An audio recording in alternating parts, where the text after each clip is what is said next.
Hi, good morning. Welcome to the Joy Business Report. Coming up this morning, Bank of Ghana to close down some non-bank financial institutions facing serious liquidity challenges.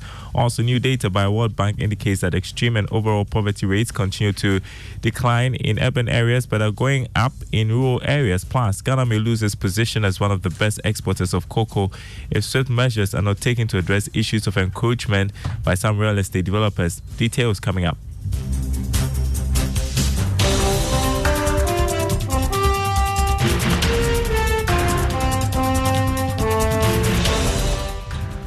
My name is Darryl Kwa. Thanks for being with us this morning. Hello to our friends listening from Koforidua on KTU Radio. First up, the Bank of Ghana has revealed that it will soon close down some non-bank financial institutions facing severe liquidity challenges. According to the central bank, the liquidity challenges have made it difficult for the institutions to meet financial obligations to their clients and depositors. All attempts by the regulator to keep them in business have proved futile. Dr. Ernest Addison is governor of the Bank of Ghana. You know that we have some legacy institutions in the non-bank sector, right, that are, in a sense, not able to meet depositor payments. And these are legacy problems. We have not been able to raise the necessary resources which would allow those institutions to be resolved and the depositors' funds returned to them. It's an issue that we are looking closely at under this IMF program, and the plan is to set aside some resources from the budget, hopefully, and once those resources are identified, we will take care of that legacy problem in the non-bank financial institution sector. Governor of the Bank of Ghana, Dr. Ernest Addison. New data by the World Bank indicates that extreme and overall poverty rates continue to decline in urban areas but are going up in rural areas. According to the Social Protection Program Spending and Household Welfare in Ghana, extreme poverty was highly concentrated among households without formal education. Here's more in this report. The urban areas in question were the Greater Accra and Ashanti regions. The rural areas were, however, the Volta, Northern and Upper East regions. This pattern, the report said, may be explained by the fact that 2017 was an El Nino year, which tends to produce drought in the northern parts of the country. Nationally, economic growth contributed to a 2.3 percentage point decline in the overall poverty rate, but this was offset by increasing inequality, which led to a 1.4 percentage point increase in the overall poverty rate. Therefore, overall consumption grew at a healthy pace, but the growth was uneven, favoring the rich population. The last actual measurement of poverty in Ghana was in 2016 and 2017, based on the Ghana Living Standards Survey. The estimated poverty rate for that year was 12.7%, based on the international poverty line of $1.90 per day in 2011. Meanwhile, poverty rates were low among those with strong education attainment. That was a Business Desk report. Ghana may lose its position as one of the best exporters of cocoa to neighboring countries if swift measures are not taken to address issues of encroachment by some real estate developers. This is according to Fair Trade Ghana Network's recent report. According to the president of the network, Florence Blankson, deforestation and illegal mining activities are already posing a threat to cocoa farmers. Hence, government should intensify efforts in addressing issues affecting the cocoa sector. She spoke to Joy Business at the 6th annual general meeting of the Fair Trade Ghana Network. Once again, I would say the galamsey is an issue. Felling down of trees is also an issue. In fact, most of the cocoa farmers are even selling their lands because they are not getting much from it. And the galamsey is also polluting the system. Even taking water to the farm is an issue. When we went around, we saw some rivers like tea, so colorful. And these things, they are going to hurt everybody, not just the cocoa farmers. And some developers are also taking over the cocoa farmlands. Florence Blankson, the president of the Fair Trade Ghana Network. Chairman of the Parliamentary Select Committee on Lands and Forestry, Francis Menu Adabo, has advised the Ghana Revenue Authority to deploy geospatial data to help in the mobilization of property tax in the country. Geospatial data is information that describes objects, events, or other features with a location on or near the surface of the earth. Speaking at the first annual general meeting and conference of the Ghana Geospatial Society in Accra, Mr. Menu Adabo advised government to invest in geospatial data to fast-track national development. It's in 1961-1962 that Ghana contracted Terra Surveys of Canada and the Ordnance Survey of UK to fly the whole country. After those years, anytime we fly, it's just a small area, a small project like Accra, like Kumasi, because of land title. We need to fly the whole country.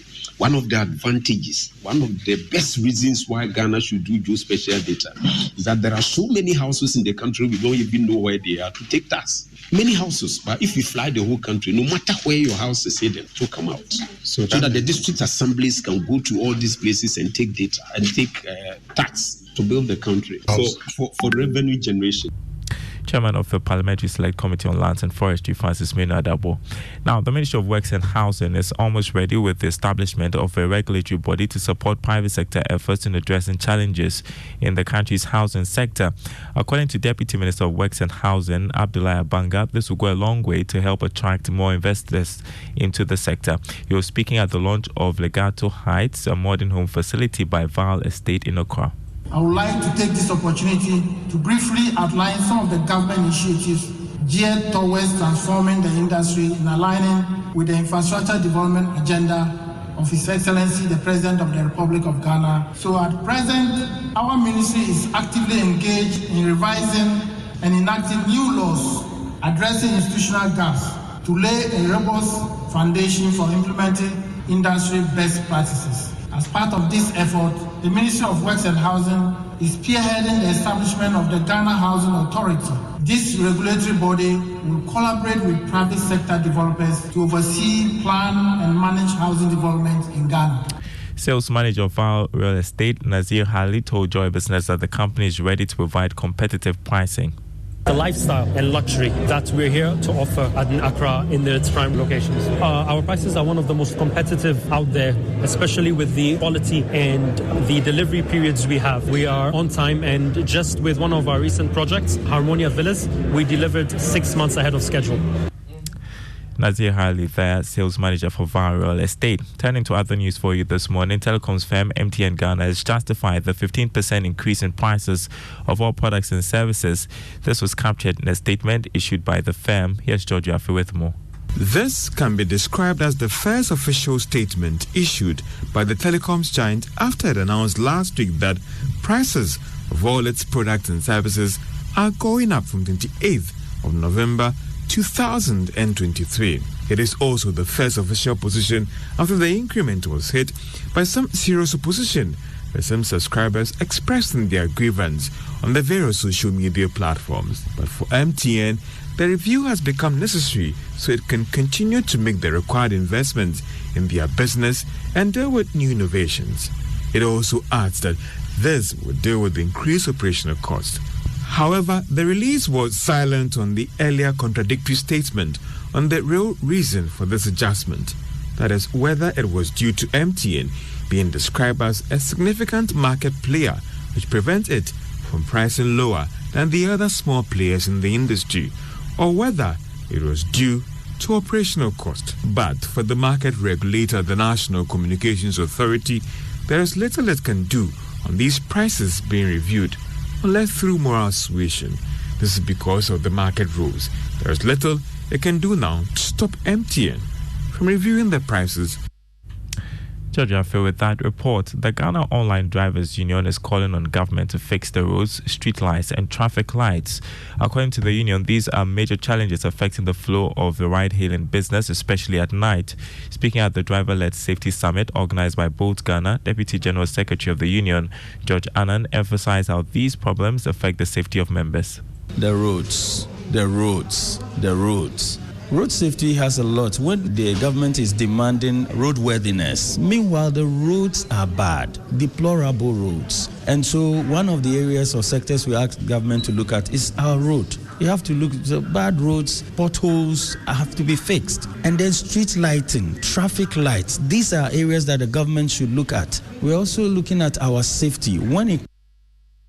You heard George Annan, who is Deputy General Secretary of the Ghana Online Drivers Union. Now, beads have become trendy and are setting the pace in the fashion industry. Beaded items have become lucrative for businesses, and it takes just a few months of training. Sheila Ofosema also decided to try her hands on making beaded items after national service when it took her a while to get a job. Her products are now standing out in a crowded market. Well, we've got details on today's episode of The Joy Business Fan. Bead making is a craft that has been passed on through generations. It has been a critical part in Ghanaian and African culture. Sheila Ofosema Kosa, founder of Adipa Pieces, specializes in handmade beaded items and accessories. I started having interest in beads and beaded jewelry in my third year whilst I was reading Family and Consumer Sciences at the University of Ghana. Over time, it's become a lucrative venture. Most often you see a lot of new businesses springing up, making these beaded items and accessories. Adipa Pieces has helped individuals get beaded items to their loved ones and friends on special occasions. Make a date, full episode 1 p.m. right after the Joy Business Report, 5 p.m. on Business Live on the Joy News channel. Before we go and look at the markets for you this morning, let's begin with the currency market. The dollar going for 12 cedis 15 pesos, that's on the forex or retail market. The pound going for 15 cedis 15 pesos, and the euro going for 13 cedis 15 pesos.